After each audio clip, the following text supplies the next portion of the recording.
G'day Australian contingent, my name is Scott, and today I'm going to teach you guys how to tie one of these friendship knots. Whatever will I do? I've lost my Woggle. Don't worry mate, I'll teach you how to tie a friendship knot. You're going to take your left and pass it over the right to make an X. Then with this piece, you're going to pass it around the back so you have yourself a loop and a tail. Now this tail is going to go down the bottom, all the way around the back and back up the top. Now with the loop that you just made, pass it back through and adjust accordingly to have your desired friendship knot shape.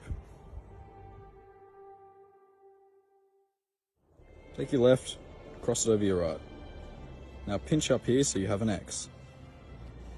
Take this strand and pass it around the back so that you have a loop and a tail.